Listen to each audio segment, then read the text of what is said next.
বিসমিল্লাহির রহমানির রহিম।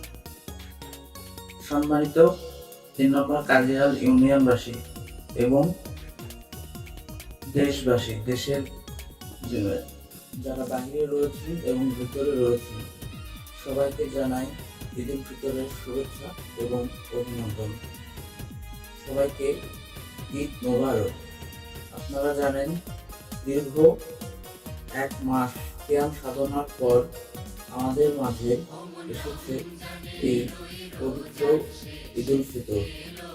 এই ঈদ উল ফিতরের মধ্য দিয়ে আমাদের যে পারস্পরিক দ্বন্দ্ব মানুষের সঙ্গে রয়েছে, সবগুলো ভেদাভেদ ভুলে গিয়ে আমাদের সামনের দিকে এগিয়ে যাওয়ার এক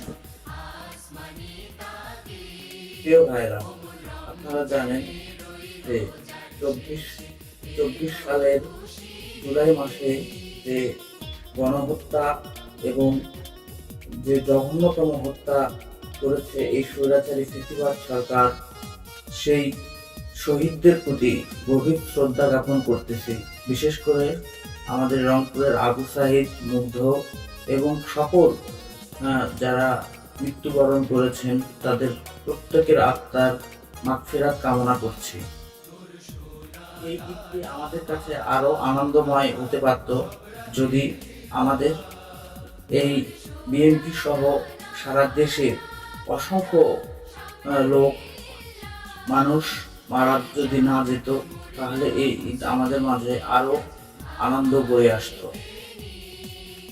আমরা এই যে আপনারা জানেন, বিএনপি যে ৩১ দফা দিয়েছে, এই ৩১ দফার মাধ্যমে আমরা যদি রাষ্ট্র ক্ষমতায় আসতে পারি, তাহলে অবশ্যই বিএনপির পক্ষ থেকে আপনাদের সবার সঙ্গে আমাদের একটা দৃঢ় সম্পর্ক রবে। প্রিয় ভাইয়েরা, আপনারা সকলে দোয়া করবেন যেন আমরা আগামী দিনে রাষ্ট্র পরিচালনার কাজে অংশগ্রহণ করতে পারি এবং আমরা যে ৩১ দফা দিয়েছি, এই ৩১ দফা মোতাবেক আমরা রাষ্ট্র মেরামত করতে পারি। সবাই ভালো থাকবেন, এই বলে আমার আজকের শুভেচ্ছা বক্তব্যটি শেষ করতেছি।